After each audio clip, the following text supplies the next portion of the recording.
Hello दोस्तों, welcome to accountant exam prep.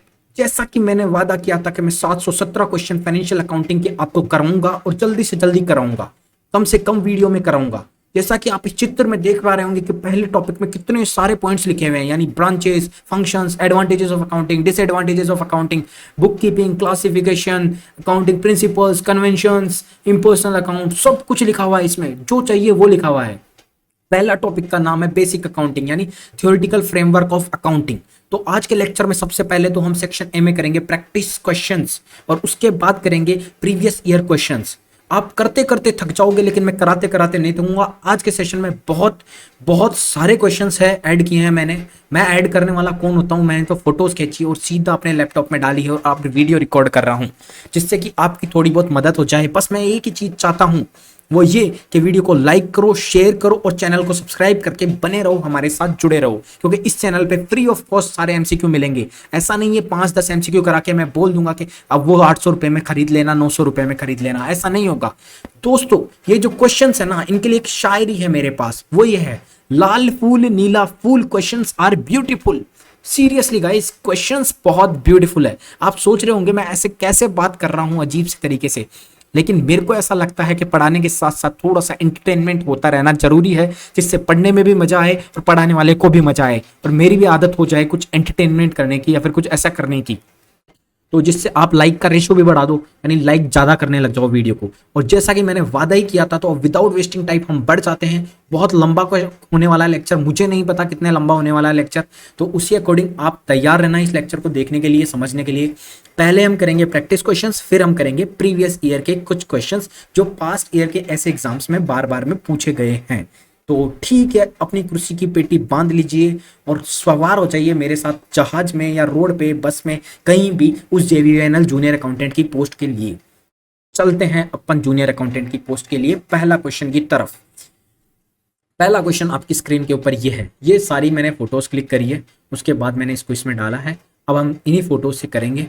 कुछ ऊपर नीचे हो जाए, कुछ दिखने में प्रॉब्लम हो जाए तो मुझे थोड़ा सा यार कॉम्प्रोमाइज कर लेना, ठीक है। बढ़ते हैं। Accounting is a recording of data, recording of financial data, recording of strategical data and none of the above। तो अकाउंटिंग क्या होता है? अकाउंटिंग होता है B, recording of financial data. Accounting क्या होता है? Recording of financial data. अगला क्वेश्चन है, financial statements are financial records which make the financial statement. Financial records analysed and put in a system form so as to be used by the enterprises, transactions of the business या none of the above. Financial statements क्या होता है? इसका answer है B. B का दोबारा आप एक बार पढ़ लीजिए, मैं ज्यादा पढ़ूंगा तो मेरे को आगे बहुत कुछ बोलना है, बहुत कुछ बोलना है। एक बार पढ़ लीजिए दोबारा भी। अगले क्वेश्चन की तरफ चलते हैं। The branch of accounts that deals with the calculation of unit cost of services is called.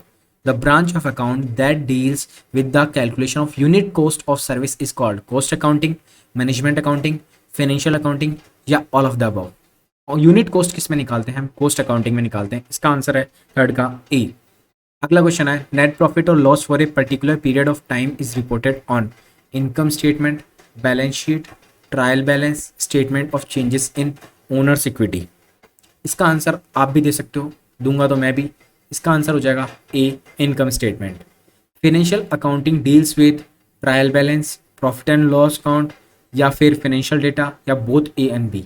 देखो, अकाउंटिंग तो रिलेट करती है कंप्लीटली फाइनेंशियल डेटा से, लेकिन फाइनेंशियल अकाउंटिंग किससे रिलेट डील करती है? तो फाइनेंशियल अकाउंटिंग डील करती है both A and B, trial balance और प्रॉफिट एंड लॉस अकाउंट से, यानी इसका आंसर है डी। अगला क्वेश्चन है, which of the following is not the function of accounting. Accounting का कौन सा फंक्शन नहीं है? Creating the liabilities of an organisation. मेरे को तो ये लग रहा है, पहला ही लग रहा है अभी तो। बी, कीपिंग सिस्टमेटिक अकाउंटिंग, ये तो फंक्शन होता है, नहीं होता पूछा इसने। प्रिपरेशन ऑफ बैलेंस शीट, ये भी अकाउंटिंग का फंक्शन होता है। तो कौन सा नहीं है? तो इसमें है first a, creating the liabilities of an organisation. Sixth का ए आंसर हो जाएगा। Accounting makes decision making for the management easy as financial results can be compared, the records being put in a systematic pattern so that at any point of time they can be used. B. And अगला point है, the financial information being stored in a meaningful manner, in meaningful way for taxation purpose या फिर all of the above. तो सारे options ठीक लग रहे हैं, इसका मतलब ऑल ऑफ द अबव इसका आंसर हो जाएगा। अगला क्वेश्चन है, fixed assets are recorded at current cost, original cost, depreciated cost, all of the above. Fixed cost किस पे रिकॉर्ड करी जाती है? फिक्स्ड कॉस्ट रिकॉर्ड करी जाती है ओरिजिनल कॉस्ट पे। इसका आंसर है बी। अगला क्वेश्चन है accounting gives the true picture of the organisation financial positions. Yes, true, false, irrelevant या पार्शियली फॉल्स। ट्रू पिक्चर देता है क्या फाइनेंशियल पोजीशन की अकाउंटिंग, ठीक है। तो अगर यहाँ पे ऑप्शन पार्शियली फॉल्स नहीं आता तो अपन ट्रू करके आ जाते हैं, लेकिन यहाँ पे ऑप्शन आ गया पार्शियली फॉल्स, तो इसका आंसर हो जाएगा partially false, D. Sometimes the accounting information is biased based on estimate या based on current replacement cost या फिर बोथ ए एंड बी। तो इसका आंसर हो जाएगा बोथ ए एंड बी। अगला क्वेश्चन है an asset possesses which of the following? Future economic benefit for the business, all kinds of benefit for the business, expenses for the business, merits and demerits for the business. इसका answer है A, future economic benefits for the business. अगला question है the limitations of accounting record is events can be expressed in accounts, non monetary items can be shown in accounting statement, नहीं show कर सकते। Non monetary items can not be shown in accounting statement या फिर monetary items can be shown in accounting statement. Limitation क्या है? तो non monetary item हम show नहीं कर सकते इसमें, तो यही इसकी लिमिटेशन हो जाएगी। Accounting information is dependent on person who is making it, data that has been taken, both A and B या none of the above. Person who is making it and data that has been taken, ये दोनों इसके answer हो जाएंगे। इसका मतलब इसका answer हो जाएगा C, both A and B. अगला क्वेश्चन है book keeping is a science, art, both A and B या लिटरेचर। इसका आंसर हो जाएगा C, both A and B. अगला क्वेश्चन है features of book keeping. One, features of book keeping is one, mechanical recording, repetitive recording, recording keeping of all money transactions या all of the above. Book keeping के features क्या है? इसका answer हो जाएगा all of the above. अगला question है book keeping is mean to show all the transactions of the whole year, of the accounting period, of half year या all of the above. इसका answer हो जाएगा accounting period यानी of the accounting period, b इसका answer हो जाएगा। अगला question है what is done as per the basic concept of accounting. Book keeping करी जाती है, अकाउंटिंग करी जाती है, प्रिपरेशन ऑफ बैलेंस शीट करी जाती है या नन ऑफ द अबव करा जाता है। इसका आंसर हो जाएगा ए, बुक कीपिंग। अगला क्वेश्चन है which is not a part of financial statement. कौन सा फाइनेंशियल स्टेटमेंट का पार्ट नहीं है? तो बैलेंस शीट पार्ट होता है, बुक कीपिंग होता है या नहीं होता देखते हैं। डेबिट एंड क्रेडिट, हाँ डेबिट साइड भी होती है, क्रेडिट साइड भी होती है, तो बुक कीपिंग ही अपने पास ऑप्शन बचा है, तो इसका आंसर हो जाएगा बी, बुक कीपिंग। अगला क्वेश्चन है 19th, I think so 19th question पे थे हम, है ना। तो हाँ 19th question, which does not appear in purchase ledger control account. Purchase ledger control account में क्या नहीं आता? Bad debts, discount received, goods return to creditors या इंटरेस्ट चार्ज बाय सप्लायर्स। तो परचेज लेजर में कौन सा नहीं आता? ये आता है, नहीं आता इसमें बैड डेट्स, ठीक है। अगला क्वेश्चन है in cash accounting system revenues of assets are shown only when cash is received irrespective of the period. Irrespective of the period cash के रिसीव होने के बिना भी हम शो कर देते हैं, ऐसा होता है या नहीं होता देखते हैं आगे। Revenue of assets are shown only of the cash received for the transaction of the financial period. Revenues of assets are shown only of cash received for the current year and none of the above. इसका answer हो जाएगा ए, revenues of assets are shown only when cash is received irrespective of the period. अगला question है in determining the income of dash people use receipt and expenditure account. किसकी income determine करने के लिए people use करते हैं receipt and expenditure account? सोचो क्या होगा इसका answer? Doctor, lawyer, company secretary, क्या होगा इसका आंसर? इसका आंसर है ए, डॉक्टर। बताओ, डॉक्टर होगा, लॉयर होगा, कंपनी सेक्रेटरी होगा? मैंने डॉक्टर बोल दिया तो डॉक्टर मान भी लोगे आप लोग। इसका आंसर है D, all of the above. Because यहाँ पे अगर कुछ अलग डिफरेंस नजर आता तब तो मैं किसी पर्टिकुलर पॉइंट पे, लेकिन यहाँ पे डॉक्टर का भी हम रिसिप्ट एंड एक्सपेंडिचर अकाउंट बना सकते हैं, लॉयर का भी बना सकते हैं, कंपनी सेक्रेटरी का बना सकते हैं, कुछ अलग बात नहीं है, इसीलिए इसका answer all of the above है। अगला क्वेश्चन है 22 का। 22 क्वेश्चन है विच preparing while preparing receipts and expenditure account, outstanding expenses are to be taken care of, only current expenses are to be taken care of, outstanding income is to be taken care of, outstanding expenses are not to be taken care of. तो इसका answer हो गया 22 का ए, outstanding expenses are to be taken care of. अगला question है the other name of mercantile system of accounting is, mercantile system of accounting को क्या बोलते हैं? मैं आपको बता दूं मर्केंटाइल सिस्टम का अगला दूसरा नाम होता है अक्रूवल सिस्टम ऑफ अकाउंटिंग। अगर पूछ ले अक्रूवल सिस्टम ऑफ अकाउंटिंग को क्या बोलते हैं तो उसको बोलते हैं मर्केंटाइल सिस्टम ऑफ अकाउंटिंग। तो नाम फीड कर लो, तो इसका आंसर है C, accrual system of accounting. अगला क्वेश्चन है which accounting system best reflect the time picture of organisation. Time picture of organisation कौन सा अकाउंटिंग सिस्टम रिफ्लेक्ट करता है? Accrual system of accounting, cash system of accounting, या receipt and expenditure account, या all of the above. इसका answer हो जाएगा accrual system of accounting. अगला क्वेश्चन है which of the following should be the first action when making a prime entry for a transaction. Prime entry for a transaction में कौन से हम first action होता है?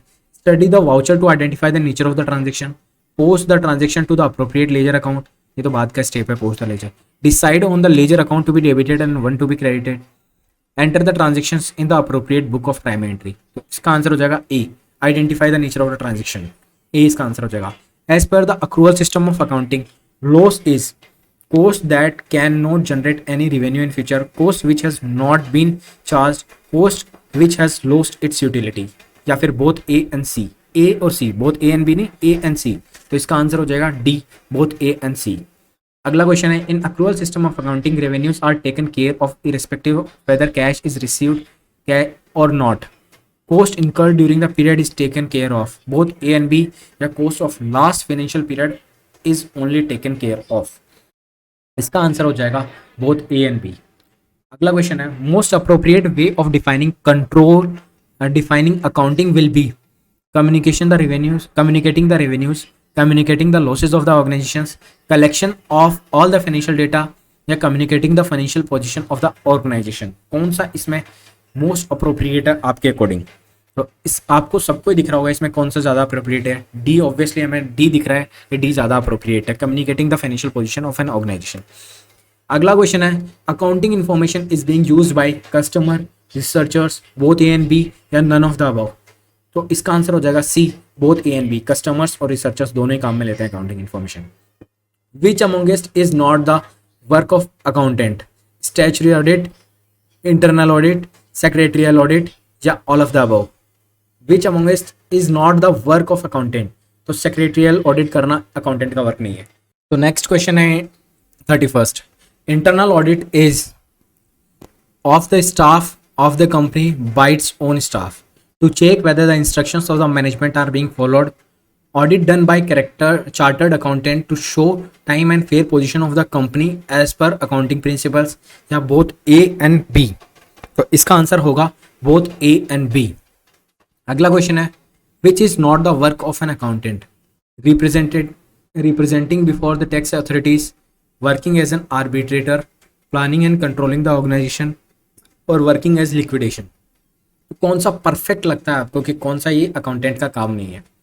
तो अकाउंटेंट का काम नहीं है यहाँ पे C, planning and controlling the organisation. ये अकाउंटेंट थोड़ा ना करता है, प्लान भी नहीं करता ना कंट्रोल करता है। अगला क्वेश्चन है capital is liability to outsider, liability to owners, assets of outsiders, या असेट्स ऑफ ओनर। इसका आंसर हो जाएगा लायबिलिटी टू ओनर्स, बी इसका आंसर हो जाएगा बी। अगला क्वेश्चन है recording the transaction will increase an asset, increase a liability, decrease an asset, decrease a liability, increase an asset, increase owners equity, decrease an asset, decrease owners equity. Recording the transaction, कोई भी transaction को record करना। तो ये थोड़ा सा monotonous type का question है, ये इसमें थोड़ा जजमेंट करना बहुत मुश्किल हो जाएगा, लेकिन फिर भी जो इसका आंसर है वही मैं आपको बता देता हूँ।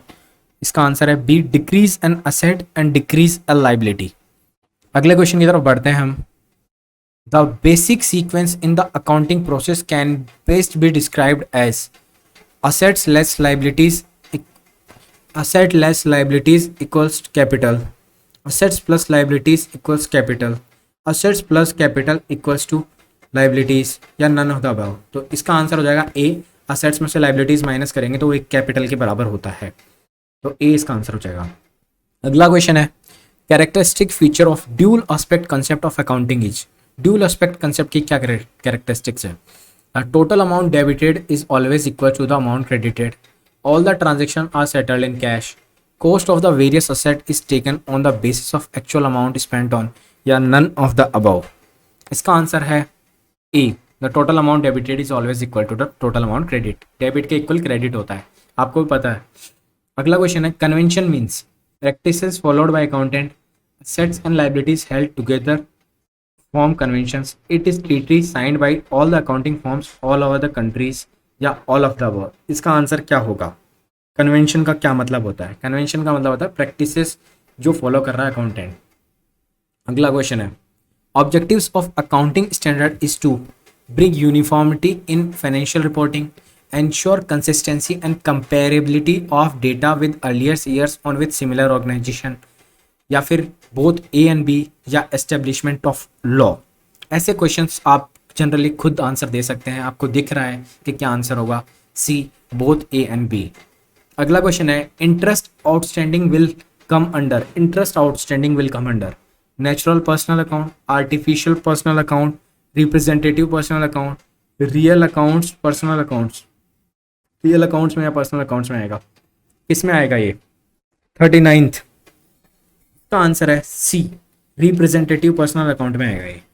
अगला क्वेश्चन है, trademark is classified in dash type of account, real account. इसका आंसर है रियल अकाउंट ही इसका आंसर है। मैं आगे क्या पढ़ूँ ऑप्शन से यार, जो आंसर है वही बता दिया। अब आता है, एक company sells goods on credit valued 25,000 to a customer, at what point in the sale cycle should this sale be recognised in account. कौन से टाइम पे है ना सेल को रिकॉग्नाइज करेंगे? When the customer order is received, when the goods are ready for dispatch to the customer, या फिर goods are sent accepted and invoiced. तो इसमें सब जो परफेक्ट ऑप्शन लग रहा है वो सी है, when the goods are sent accepted and invoiced. तो इसका आंसर हो जाएगा सी। अगला क्वेश्चन है, the record of financial transaction and events manually और electronically is called book keeping, information technology, reporting या ऑडिटिंग। इसका आंसर है A, book keeping. Which best describes the assets of a business, assets of business को कौन सा सबसे सही ढंग से डिस्क्राइब करता है?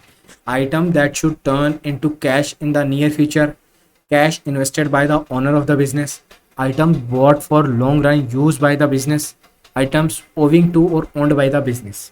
तो इसमें से जो सबसे बेस्ट ऑप्शन है वही आपको सिलेक्ट करना है और वो है डी, आइटम्स ओविंग टू और ओन्ड बाय ए बिजनेस।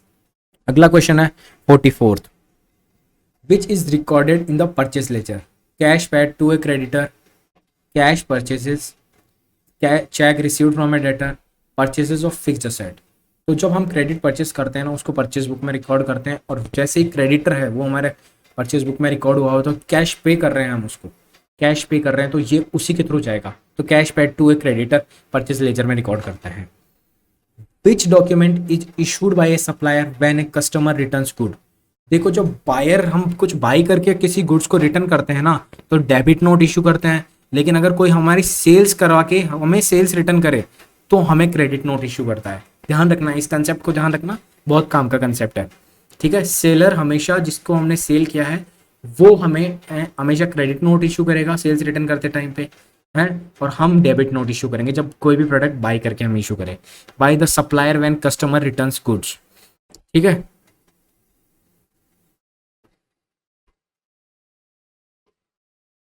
अगला क्वेश्चन है, accounting is art, science, literature या मनी। 46th का आंसर है A, art. Accounting is an art. अगला क्वेश्चन है, which of the following is the liability, motor vehicle, creditor for goods, या cash at bank, या फिर machinery. Clearly ये आप विजिबल है, इसका आंसर क्या होगा?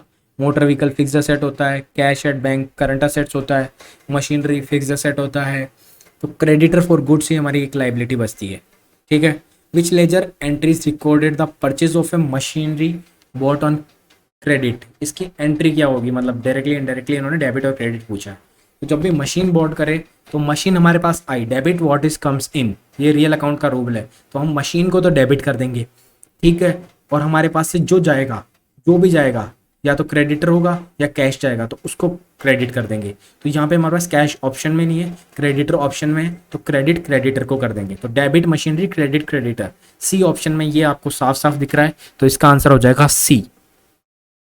अगला क्वेश्चन है, which will appear in income statement, bank account, bank charges, bank loan, bank overdraft. तो इनकम स्टेटमेंट में क्या आएगा अपना? बैंक अकाउंट आएगा, बैंक चार्जेस आएगा, बैंक लोन आएगा, या बैंक ओवरड्राफ्ट आएगा। तो बैंक चार्जेस आता है हमारा इनकम स्टेटमेंट में, यानी बी इसका आंसर है। अगला क्वेश्चन है, विच books of prime entry is also a ledger account, cash book, journal, purchase journal या फिर है ना सेल्स जर्नल। अब यहाँ पे 50वें क्वेश्चन तक मेरे को जानना है कौन कौन पूछा है। जो जो पहुंचा है इस क्वेश्चन तक वो इसका आंसर कमेंट बॉक्स में करे, क्योंकि इसका आंसर मैं नहीं बता रहा। फाइनली मैं रिप्लाई करके तो बताऊंगा कि सही बता रहे हो या नहीं बता रहे, बट अगर आप लेक्चर यहाँ तक देख रहे हो ना तो इसका आंसर कमेंट बॉक्स में कमेंट करके बताना, जिससे मुझे ये तो पता चले ना ये वीडियोस बनाने का कुछ यूज़ है, इतना लंबा वीडियो बनाने का भी कुछ यूज़ है, क्योंकि बहुत सारे क्वेश्चन हम कर रहे हैं, जल्दी से जल्दी कर रहे हैं, क्योंकि एग्जाम किसी भी टाइम पे आ सकता है। अगला क्वेश्चन है, in the audit of historical financial statement by audit firms the criteria use are regulation of Indian revenue agency, generally accepted auditing standards या जनरली एक्सेप्टेड अकाउंटिंग प्रिंसिपल्स या regulation of the provincial securities commission. तो इसका answer क्या होगा historical financial information को record करने के लिए? तो इसका आंसर है B, generally accepted auditing standards. अगला क्वेश्चन है, what type of organisations use auditing services, non for profit organisations या बिजनेस या गवर्नमेंट्स या all of the above? Obviously all of the above इसका आंसर होगा, डी इसका answer है। अगला क्वेश्चन है, financial position of business on a given date is reported on, financial position कौन सी डेट को, income statement, balance sheet, statement of changes in owners equity या स्टेटमेंट ऑफ लॉस? इसका आंसर हो जाएगा बैलेंस शीट। अगले question की तरफ बढ़ते हैं, the purchase of supplies for cash will result in an increase in cash and decrease in capital. हमने कुछ खरीदा है कैश में, तो हमारा कैश में क्या है asset, purchase of supplies for cash will result in, cash में रिजल्ट, तो कैश तो डिक्रीज होगा हमारा सबसे पहले तो, ठीक है। तो डिक्रीज इन कैश कहीं पे ऑप्शन में है, तो तीसरे ऑप्शन में डिक्रीज इन कैश दिख रहा है, तो वहीं से आप पकड़ लोगे, ठीक है ना, वहीं से पकड़ लोगे। और सप्लाईज हमने खरीदा है तो सप्लाईज इंक्रीज होगा, तो increase in supplies and decrease in cash, C इसका आंसर हो जाएगा। अगला क्वेश्चन है, keeping the records of business separate from personal record of owner of the business is said to be adherence to which accounting principles और concepts. मतलब business को personal accounts या owner से सेपरेट माना है, वो होता है बिजनेस एंटिटी कंसेप्ट, आपको भी पता है। इसका आंसर क्लियरली है बी, इसका आंसर है बिजनेस एंटिटी कंसेप्ट यानी बिजनेस एंटिटी प्रिंसिपल, बी इसका आंसर है। अगले क्वेश्चन की तरफ बढ़ते हैं, which of the following is formal return promise to pay a definite sum of money on demand और एट ए फिक्स्ड और डिटरमाइनेबल फ्यूचर डेट। अब ये बहुत ही ऐसा क्वेश्चन है जिसके ऑप्शंस में आप कंफ्यूज हो जाओगे, लेकिन अगर आपने ये क्वेश्चन यहाँ पे देखा है ना तो आप सही करके आओगे। Account payable, account receivable, accounts payable या प्रीपेड इंश्योरेंस पॉलिसी? इसका आंसर हो जाएगा सी, अकाउंट्स पेएबल। ध्यान से देखना दोस्तों, जो अकाउंट बनता है ना इस टाइम पे वो अकाउंट्स पेएबल बनता है, अकाउंट पेएबल नहीं बनता, तो इसीलिए इसका हो जाएगा अकाउंट्स पेएबल बोलेंगे उस चीज को, ठीक है ना, सी इसका आंसर हो जाएगा। कभी क्वेश्चन में आ जाए ऐसा तो ध्यान से दो ऑप्शन सिमिलर आ जाए, अकाउंट पेएबल और अकाउंट्स पेएबल, तो आपको लगा के आना है अकाउंट्स पेएबल। अगला क्वेश्चन है, which of the following statement is true? A salary paid to partner is an expense to the partnership firm. A salary paid to proprietor is an expense to proprietorship. A salary paid to shareholder is an expense of the corporation. The business entity principle does not apply to corporations. तो कौन सा सही है इसमें से? C option जो है, a salary paid to shareholder is an expense of the corporation, ये करेक्ट ऑप्शन है इसका। अगले क्वेश्चन की तरफ बढ़ते हैं, which of the following can be considered as the most important phase of accounting? Primary objective of financial accounting, primary objective of financial accounting को क्या मानेंगे? Important phase of accounting, primary objective financial accounting, identifying transactions, preparing T accounts या फिर preparing financial statements या preparing trial balance? तो सबसे important phase actual में ही होता है प्रिपरेशन ऑफ फाइनेंशियल स्टेटमेंट, तो सी इसका आंसर हो जाएगा। अगला क्वेश्चन है, which one of the following error would cause a company's unadjusted trial balance to be out of balance? Already unadjusted है trial balance, उसको out of balance कौन सा ट्रांजेक्शन कर देगा? ओवरस्टेटिंग कर देंगे 100 रुपए की, and revenue balance by the same amount, ये नहीं करेगा। Failure to post the debit portion of a general, ये इसमें तो ओमिशन ही हो गया, ठीक है, in revenue rather than expense account. Recording a revenue transaction by crediting the amount receivable account and debiting the revenue account. Recording a revenue transaction, ध्यान से पढ़ना, recording a revenue transaction by crediting the account receivable account and debiting the revenue, ये भी नहीं होगा दोस्तों। अगला option हमारे पास बचा है, यही होना चाहिए, इसको पढ़ लेते हैं। Recording the amounts collected from a customer as debit, हाँ कस्टमर से कलेक्ट किया उसको कैश अकाउंट में डेबिट कर दिया, and credit to the and debit the accounts receivable account, यानी उसी को दोबारा डेबिट कर दिया तो ये आउट ऑफ बैलेंस क्रिएट कर देगा। इसका सही आंसर है D.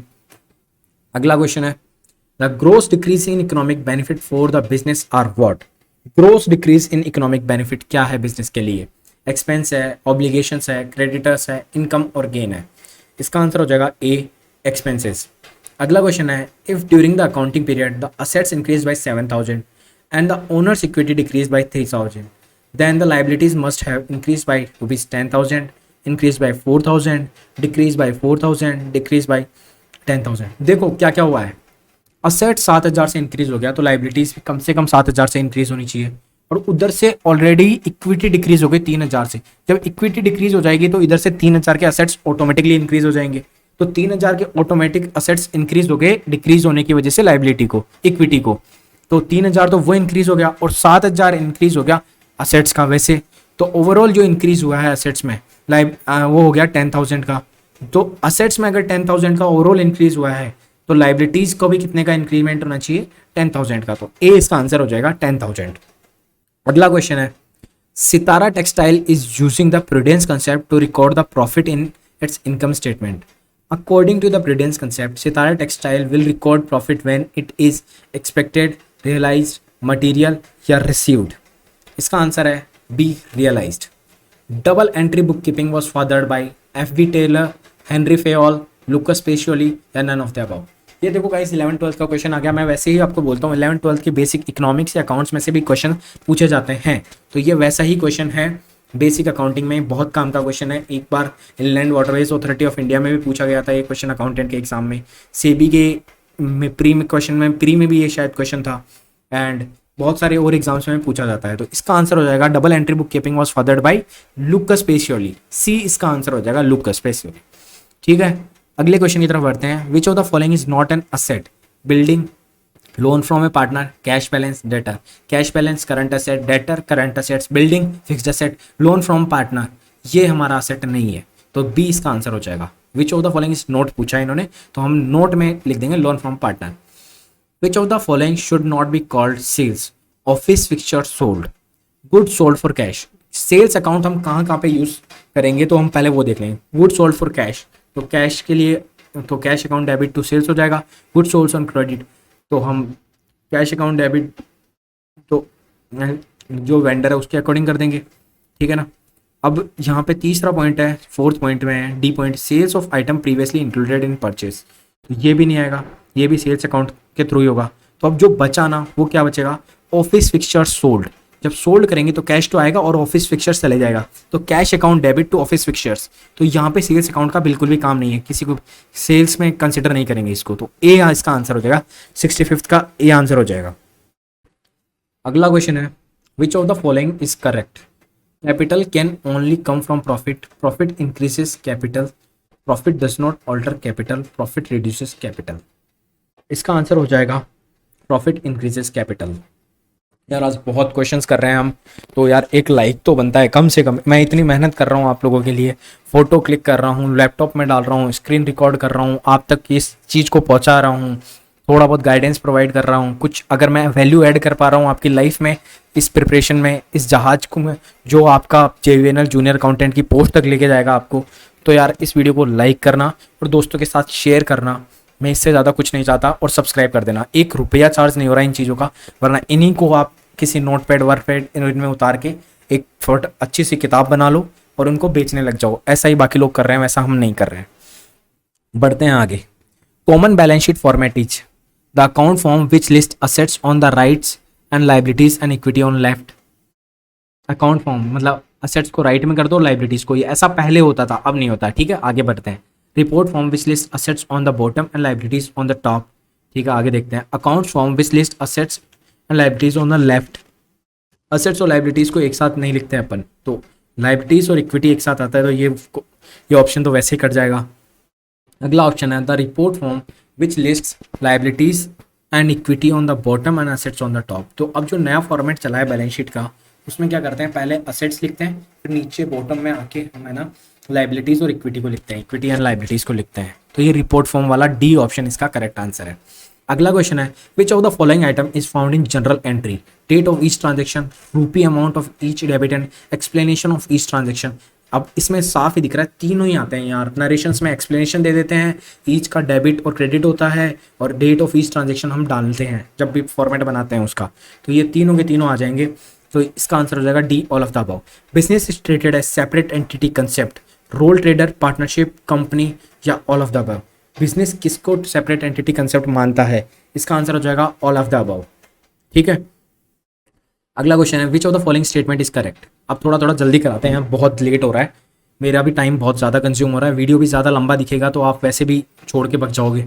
Which of the following statement is correct? Accounting profit is difference between cash receipt and cash paid in the period. Accounting profit is the total of cash sales in the year less expense for the period. Accounting profit is the difference between revenue income and expenses for the period. Accounting period profit is the difference between revenue income and cash payment for the period. तो इसका answer हो जाएगा C. अगला question की तरफ बढ़ते हैं। From which of the following events the liability arise? Present event, future event, past events, या नन ऑफ देते हैं। इसका आंसर हो जाएगा सी, पास्ट इवेंट। पास्ट इवेंट के थ्रू लाइबिलिटी अराइज होती है। ठीक है। 71st क्वेश्चन हो गया हमारा। 72nd, which of the following statement is correct in relation to a trial balance? Trial balance के रेफरेंस में कौन सा स्टेटमेंट करेक्ट है? It shows the financial position of business, all balances in trial balance will be summarised on the base business balance sheet. And अगला point है it's a list of balances and forms that starting point of the preparation of the business accounts, it is a part of published accounts of a business. तो इसका answer हो जाएगा सी। सी का आप दोबारा point पढ़ लेना, मैं ज़्यादा बार रिपीट नहीं करूंगा। अगला क्वेश्चन है dash is the gross inflow of economic benefit? Assets is the gross inflow of economic benefit, liabilities, income, या एक्सपेंसेस। तो इसका आंसर हो जाएगा income. Income is the gross inflow of economic benefit. When a consistency is found between financial statement of one entity from period to period, तो इस concept को क्या बोलेंगे? Convention of conservatism, convention of materiality, convention of disclosure, convention of horizontal consistency. इसका answer है D, इसका answer है। ठीक है। अगला क्वेश्चन है which of the following are accounting conventions? Double entry, accounting equation, both A and B, या none of the above. इसका आंसर है both A and B. In which of the following should an auditor report refer to lack of consistency when there is a change in accounting principles that is significant? तो इसका answer हो जाएगा scope paragraph, opinion paragraph, explanatory paragraph following the opinion paragraph, explanatory paragraph before the opinion paragraph. तो opinion paragraph के बाद जो explanatory paragraph डालते हैं ना, वो इसका आंसर हो जाएगा, यानी सी इसका आंसर हो जाएगा। 76 का सी इस आंसर है। 77 is the first phase of accounting identifying an economic event और ट्रांजेक्शन। तो आपके सामने ही क्वेश्चन लिखा हुआ था और उसके पहली लाइन में इसका आंसर छुपा हुआ है। आइडेंटिफाइंग एन इकोनॉमिक इवेंट और transactions is the first phase of accounting cycle. A इसका आंसर हो जाएगा। अगले क्वेश्चन की तरफ बढ़ते हैं।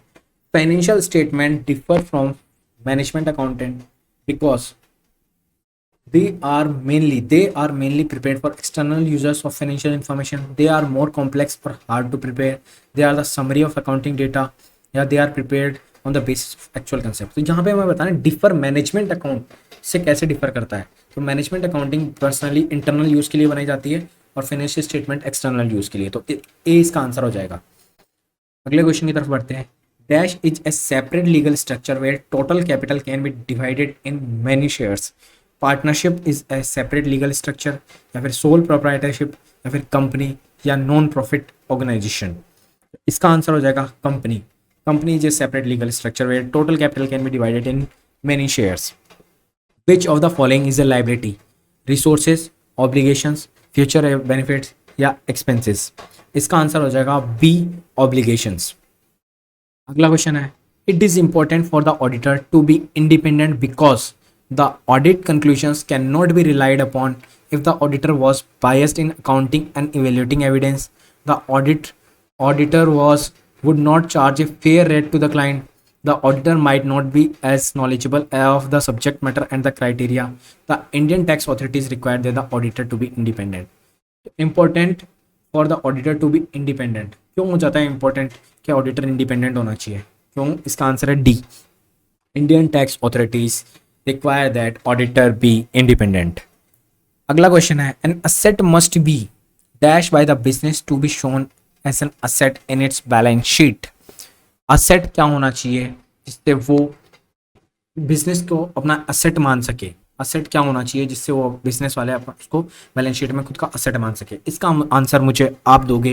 प्रैक्टिस क्वेश्चंस का आज ये लास्ट क्वेश्चन था। अब हम प्रीवियस ईयर के क्वेश्चंस करने वाले हैं। चाहूँ तो मैं इस लेक्चर को यहीं पे रोक दूं, बट मैं यार जल्दी जल्दी लेक्चर नहीं बना पाऊंगा, इसीलिए मैं लंबा लेक्चर लेके आया हूँ जिसमें बहुत सारे क्वेश्चंस हम कवर कर पाए। जो ज़्यादा से ज़्यादा क्वेश्चंस कवर करेंगे तो ज़्यादा से ज़्यादा कंसेप्ट के थ्रू जाएंगे और ज़्यादा चांसेस ऑफ क्वेश्चंस को आने के हो जाएंगे उसमें, ठीक है। और ये सारे बेसिक क्वेश्चंस हैं। अभी टफ टफ क्वेश्चंस पे आएंगे, जैसे पार्टनरशिप अकाउंटिंग वाला टॉपिक, बैंक रिकंसिलेशन स्टेटमेंट वहाँ पे थोड़ा सा लेवल ऑफ क्वेश्चंस इंप्रूव इसलिए हो जाएगा क्योंकि वो टॉपिक ही ऐसे हैं।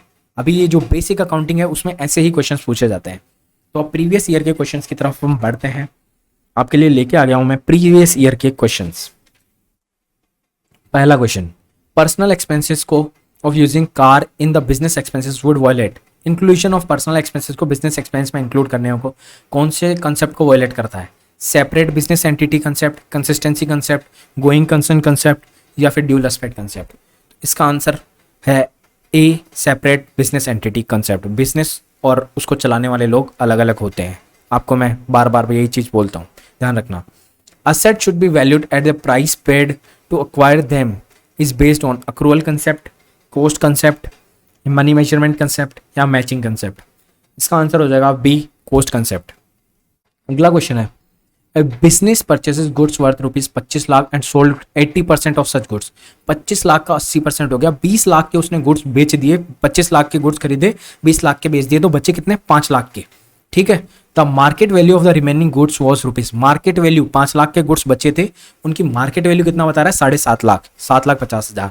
ही valued the closing stock at the rate of 5 lakh and not 7.5 lakh due to which concept? Money measurement concept, convention of conservatism या कोस्ट कंसेप्ट या अकाउंटिंग पीरियड कंसेप्ट। तो ये जो कंजर्वेटिज्म वाला कंसेप्ट है ना, वो कंजर्व करके चलता है, हमें पहले से अनसर्टेनिटीज को लेके चलता है। इसका एक रूल होता है, उसमें ये बोलता है ये anticipate no profit but provide for all possible losses. मतलब कि कोई प्रॉफिट को एंटिसिपेट मत करो, लेकिन जितने पॉसिबल लॉसेस है ना उनको हम रियलाइज कर दें, मतलब रिकॉग्नाइज कर दें। तो ये है कन्वेंशन ऑफ कंजर्वेटिज्म। अगला क्वेश्चन की तरफ बढ़ते हैं। Revenue from sale of product is generally accounted in the period in which cash is collected, sale is made, product are manufactured या none of the above. B इसका answer है, sale is made. अगला question है, which of the following is not the purpose of accounting. Accounting का कौन सा purpose नहीं है? ठीक है, providing information about the assets, liabilities and capital, ये तो है। Maintain records of the business, ये भी है। Providing information about the performance of business, ये भी है। Providing details about the personal assets and liabilities of the owners of business entity, तो ये इसका आंसर है, ये डी, ये नहीं है। Personal assets and liabilities owners of business, ये बताना इसका ये नहीं है, पर्पस नहीं है अकाउंटिंग का। अगला क्वेश्चन है, which accounting concept is applicable to recorded transaction entered between owner and business. Owner और बिजनेस के अंदर बीच में डिफ्रेंशिएट करके कौन सा कंसेप्ट लगता है? प्रोडक्टिविटी, गोइंग कंसर्न, प्रूडेंस या बिजनेस एंटिटी कंसेप्ट। अभी मैंने बोला था बिजनेस और बिजनेस को चलाने वाले लोग, ये दोनों अलग अलग लोग होते हैं, तो ये बिजनेस एंटिटी कंसेप्ट लग जाएगा, डी। अशोक एक क्लॉथ मर्चेंट बाइस रुपीज 50,000 के क्लॉथ खरीदे उसने और कैश पे किया है 20,000, 30,000 उसने बकाया रख दिया है। What is the amount of expense as per accrual concept. Accrual concept ये बोलता है कि जितना हुआ है उतना इनकर कर दो, जितने का हमने किया है उतना अनकर कर दो। मतलब यानी business transactions are recorded when they occur and not when the related payments are received और मेड। तो इसका मतलब ये हो जाएगा, जिसमें अमाउंट अक्रूवल कंसेप्ट के अकॉर्डिंग हम करेंगे ए 50,000 से, ठीक है, ना कि 20,000 से। अगला क्वेश्चन है, which of the following is an accepted method of accounting. Cash accounting, accrual और mercantile accounting, both accrual and cash accounting या नन ऑफ द अबव। तो इसका आंसर हो जाएगा अक्रूवल और मर्केंटाइल अकाउंटिंग। यहाँ पे एक चीज़ फिर से दोबारा बता दूँ जो पहले भी आई थी, अक्रूवल सिस्टम ऑफ अकाउंटिंग को ही मर्केंटाइल अकाउंटिंग बोलेंगे और मर्केंटाइल अकाउंटिंग को ही अक्रूवल अकाउंटिंग बोलेंगे, ठीक है। अगला क्वेश्चन है, accounting transactions are recorded in terms of money, purpose, characteristics या none of the above. A इसका आंसर हो जाएगा मनी। अगला क्वेश्चन है, वही कंजर्वेटिज्म वाला क्वेश्चन आ गया, आप करने की कोशिश करना है, इसको समझने की कोशिश करना है। ये क्वेश्चन मैं आपके लिए छोड़ता हूँ, ठीक है ना। मैंने आंसर तो बता ही दिया यार, इसका बी इसका आंसर है, कंजर्वेटिव कंसेप्ट, लेकिन समझने की कोशिश करना है। Anticipate no profit but all possible losses को हम मान लेते हैं, ठीक है, वो वाला कंसेप्ट वाला। 11th क्वेश्चन थोड़ा मिसमैच हो रखा है यहाँ पे। क्या है कि सिर्फ रूल्स को मैच करना है, आपको बता दूं मैं, ये रियल अकाउंट का क्या रूल होगा, नॉमिनल अकाउंट का क्या रूल होगा, पर्सनल अकाउंट का। तो ये थोड़ा सा मिसमैच हो रखा है। ये रियल अकाउंट को यहाँ पे इधर आता है, ये इस साइड में आता, और फिर यहाँ पे ये एक्स है ना, ये एक्स रियल अकाउंट पे होता, नॉमिनल अकाउंट पे वाई होता, और पर्सनल अकाउंट पे जेड होता, तब जाके यहाँ पे ये मैच होता। तो आप सबको पता है रियल अकाउंट का रूल क्या है, debit what is comes in. Nominal account का क्या रूल है, debit all expenses credit all gains. Personal account का debit the receiver credit the giver. तो ये क्वेश्चन आप देख लेना आपके अकॉर्डिंग। अगला क्वेश्चन है कैपिटल। ये अब अच्छा क्वेश्चन है भाई, ये एक्चुअल में अच्छा क्वेश्चन है, इसको समझ के करना। Capital account at the end of the year, यानी क्लोजिंग कैपिटल दे रखी है 7,000 रुपये। कैपिटल इंट्रोड्यूस करी थी 5,000 रुपये, ड्रॉइंग्स करी थी 8,000 रुपये, loss incur during the year is 10,000। Then the opening capital क्या होगी, एक बार के लिए उल्टा चलेंगे, यानी बैलेंस में रख दिया 7,000 रुपये। 7,000 रुपये कब आए होंगे, जब हमने 10,000 रुपये माइनस किए होंगे, यानी लॉस में माइनस किए होंगे, तब जाके 7,000, ये 10,000 रुपये माइनस किए होंगे, तब जाके 7,000। तो इन 10,000 को ऐड कर दो। जब क्लोजिंग कैपिटल 7,000 लाने के लिए ड्राइंग्स भी माइनस करा, ड्राइंग का मतलब कैपिटल में से कितना विड्रॉ कर लिया, तो ये 8,000 भी ऐड कर दो इसमें। तो 7,000 में हमने क्या क्या ऐड कर दिया, 8,000 भी ऐड कर दिया, 10,000 भी ऐड कर दिया, तो अभी तक 25,000 हो गया। अब capital introduce during the year 5,000 है, तो इंट्रोड्यूस ऐड करी होगी पहले, यानी ऐड करी थी, तब जाके आया था, तो तब लेस कर दो उसको। तो यानी 5,000 लेस कर दो 25,000 में से, तो 25,000 में 5,000 लेस कर दिया, तो आ गया 20,000। तो ओपनिंग कैपिटल रही होगी हमारी 20,000, तब जाके क्लोजिंग कैपिटल 7,000 आई है। इसको करके देख लेना आप, ठीक है। 12th का आंसर हो गया सी।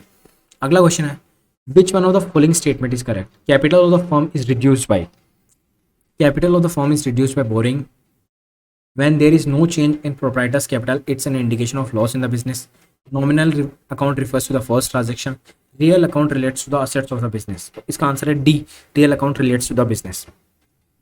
अगला क्वेश्चन है a concern proposes to discontinue its business from March 2013 and decides to propose of all its assets within a period of 4 months. The balance sheet as on 31st March 2013 should indicate the asset at historical cost, net realizable value, cost less depreciation, या फिर cost price और market value whichever is lower. तो इसका answer हो जाएगा B, net realizable value. अगले question की तरफ बढ़ते हैं। The convention of conservatism is likely to lead to an understatement of liabilities, overstatement of assets, over statement of capital या अंडर स्टेटमेंट ऑफ असेट्स। इसका जो रूल था, इसका रूल याद करोगे तो रूल ये बोलता है एंटिसिपेट ऑल पॉसिबल लॉसेस, ठीक है, और anticipate no profit and all possible losses, ठीक है, ये उसका रूल था। तो ये करने के बाद अगर आप ध्यान से देखोगे तो इसको, उस रूल को अप्लाई करने के बाद almost under statement of asset ही हो सकता है और कुछ पॉसिबल नहीं है। डी इसका आंसर है। अगला क्वेश्चन है the rule every transaction affects two or more ledger account is based on going concern, double entry system of bookkeeping, money measurement, periodicity concept. अगर आपको ये भी नहीं आता ना यार कि भाई एक क्रेडिट होना चाहिए एक डेबिट होना चाहिए, तो क्या करोगे फिर? इसका आंसर आप खुद ही बता देना, मेरे को बताने की जरूरत नहीं होनी चाहिए इसका आंसर। अगला क्वेश्चन है which of the following is correct about accounting concept? Are based on accounting concepts, are based on accounting conventions, are established by common accounting practices, are methods और procedures accepted by general agreement, or personal judgment has no role in the adoption of accounting concepts. Accounting concepts का personal judgment से related कोई role नहीं होता, तो इसका answer है D. अगला क्वेश्चन है which of the following accounting equation is correct? तो देखो मैं आपको एक जनरल चीज बता देता हूँ, capital plus liabilities equals to assets होता है। असेट्स में क्या क्या आ जाता है? Fixed assets, current assets. Current assets में क्या क्या आ जाता है? Cash, debtors, inventories. Fixed assets में आप कोई भी मशीनरी, प्लांट एंड मशीनरी, ये सब कुछ। कैपिटल में इक्विटी कैपिटल आ जाती है हमारी, ठीक है। और लाइबिलिटीज तो लाइबिलिटीज होती है, नॉन करंट लाइबिलिटीज और current liabilities, like creditors liabilities में। तो इतना कुछ बता दिया। अब मैंने क्या बोला आपको? Capitals plus liabilities equals to fixed assets plus current assets, ठीक है, यानी टोटल असेट्स, ठीक है। Capital plus liabilities equals to total assets. तो इसका आंसर आप मैच करके बताओगे कि कौन सा इसका करेक्ट आंसर है। ऑलमोस्ट कर लोगे आप इसको, मेरे को पूरा विश्वास है। कमेंट बॉक्स में कमेंट करके बताना एक्चुअल में आपने किया है कि नहीं किया इसको। अगला क्वेश्चन है general reserve is created on the basis of convention of conservatism, uniformity, materiality या फुल डिस्क्लोजर। जनरल रिजर्व कौन से कंसेप्ट के हिसाब से बनाते हैं हम? तो ये है conservatism. Revaluation account is a nominal account, real account, personal account, या none of the above. Revaluation account होता है नॉमिनल अकाउंट। अतुल ने कार खरीदी है 5 लाख की, 1 लाख उसने डाउन पेमेंट कर दिया है और 4 लाख एंड साइनिंग है 4 लाख बिल्स पेएबल ड्यू इन 60 डेज। तो अतुल का क्या हुआ है, देखो 5 लाख से तो कार बढ़ गई यानी फिक्स असेट बढ़ गया, 1 लाख से डाउन पेमेंट किया है, 1 लाख से कैश घट गया, यानी ओवरऑल असेट कितना बढ़ा, 4 लाख से बढ़ा। ठीक है, as a result of this transaction total assets increase by 5 lakh, नहीं 4 लाख से बढ़ेगा टोटल असेट्स तो। ठीक है, total liabilities increase by 4 lakh, हाँ लाइबिलिटीज 4 लाख से इंक्रीज हो जाएगी, लेकिन देखते हैं आगे। Total assets increase by 4 lakh, हाँ ये बात भी सही है। अब डी ऑप्शन इनका दोनों का कॉम्बिनेशन है, total assets increase by 4 lakh with corresponding increase in liability by 4 lakh, तो ये इसका आंसर हो जाएगा डी। अगला क्वेश्चन है, number of accounting standards presently issued by ICI and notified by central government are, कितने कर रखे हैं, 29, 32, 31 या 19, तो इसका आंसर हो जाएगा ए 29। अगला क्वेश्चन है, dash is an art of recording classifying summarising, ये एक डेफिनेशन है, वो डेफिनेशन किसकी है, अकाउंटेंसी की है, अकाउंटिंग की है, बुक कीपिंग की है या नन ऑफ द अबव। ये डेफिनेशन है अकाउंटिंग की।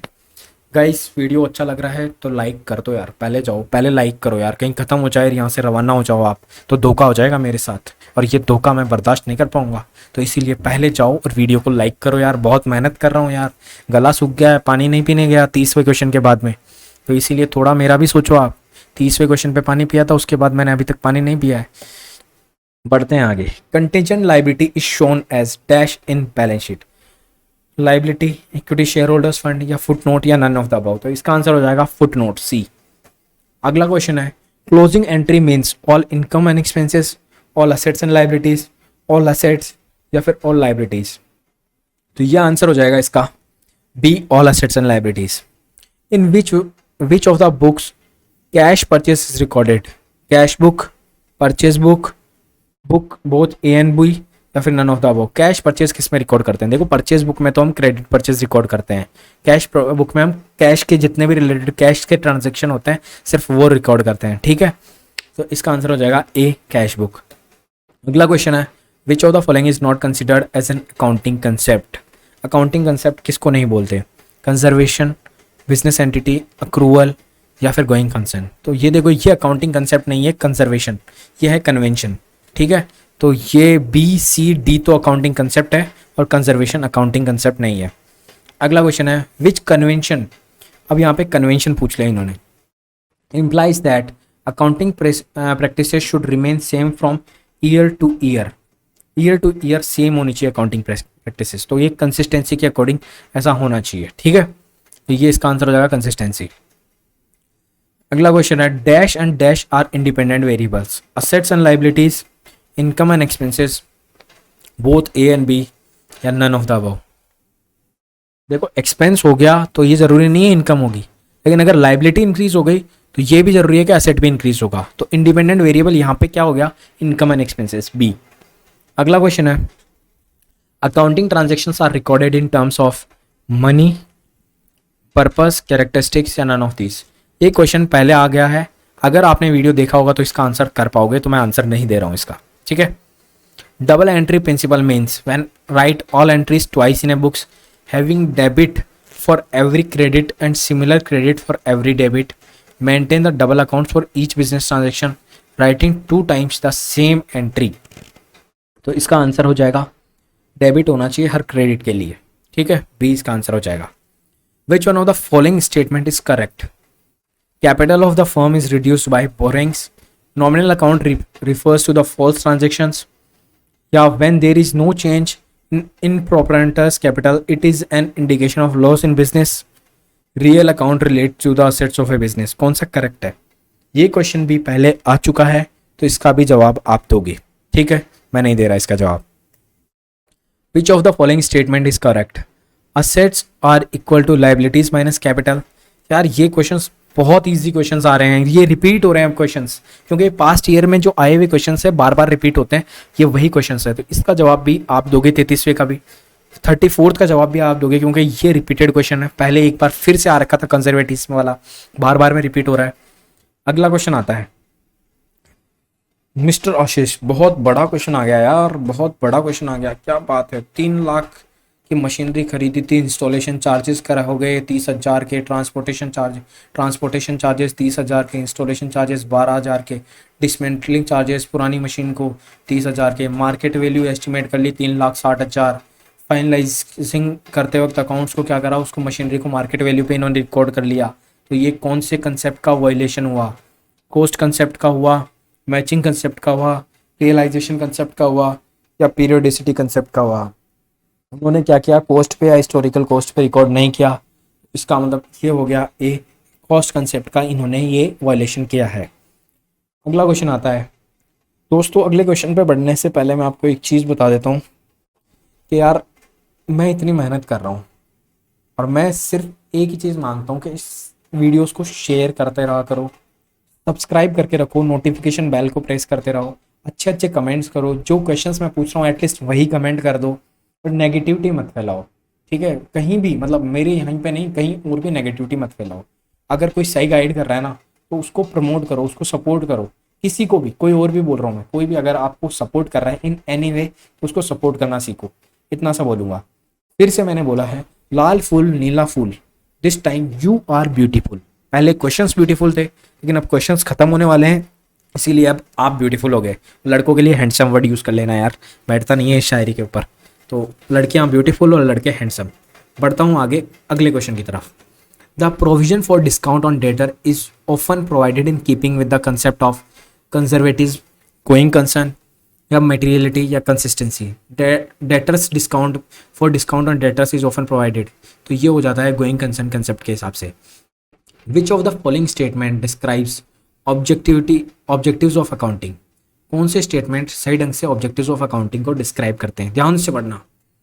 Providing details of the personal assets and liabilities of the owner, providing information about the assets, liabilities and capital of the business entity, maintaining records of the business, या providing information about the performance of the business. ठीक है, providing information about the performance of the business. तो देखो पहला जो option था, providing details of the personal assets and life, तो owner की तो लाइबिलिटीज और असेट्स की डिटेल क्यों प्रोवाइड करेगा? ठीक है, ये तो हट ही गया। बाकी जो 3 पॉइंट बचे हैं ये अच्छे अच्छे पॉइंट है, ये लग भी रहे हैं, और ये ही इसका आंसर है, यानी सेकंड, थर्ड, फोर्थ बी इसका आंसर है। पढ़ते हैं अगले क्वेश्चन की तरफ। ओ माय गॉड, क्वेश्चन दोस्तों खत्म हो चुके हैं। यहाँ पे आपके आज कितने क्वेश्चंस किए हमने? 82 क्वेश्चंस तो प्रैक्टिस में किए, 37 क्वेश्चंस हमने अभी इसके प्रीवियस ईयर्स के क्वेश्चन पेपर के किए, तो 119 क्वेश्चंस मैंने आज आपको कराए हैं। बहुत क्वेश्चन किए हैं आज हमने, बहुत क्वेश्चन। वीडियो लंबा हो गया होगा, लेकिन यार हमने क्वेश्चन ही क्वेश्चन किए हैं, कहीं नहीं रुके हैं हम। तो वीडियो ऑलमोस्ट हर जगह से यूज़फुल था। तो अब वीडियो को लाइक कर देना, शेयर कर देना ग्रुप्स में, दोस्तों के साथ, जो जो आपके प्रिपरेशन कर रहा हो, भाई बहन मित्र, गर्लफ्रेंड बॉयफ्रेंड, पापा मम्मी, कोई भी प्रिपरेशन कर रहा हो, या फिर जो भी सोतेला भाई, या फिर जो भी प्रिपरेशन कर रहा हो, उसके साथ ये वीडियो शेयर कर देना, फैला दो इस वीडियो को। इतना सा ही मैं आपको बोलूँगा। Bye bye, love you all. अब वीडियो थोड़ा लेट आएगा क्योंकि मैं एक साथ वीडियो बनाया हूँ, तो मुझे भी थोड़ा और कामों में भी लगने की ज़रूरत है, पढ़ने की भी ज़रूरत है। आज का बहुत टाइम मैंने इसको दिया है, वीडियो को प्रिपेयर करने में भी और बनाने में भी। ठीक है, bye bye guys, love you all, see you in the next video. Till then take care, corona से बच के रहना, एग्जाम कभी भी हो सकता है। लेट्स सी जल्द से जल्द एग्जाम हो, या फिर 2 महीने का तो टाइम मिले आपको। Bye bye.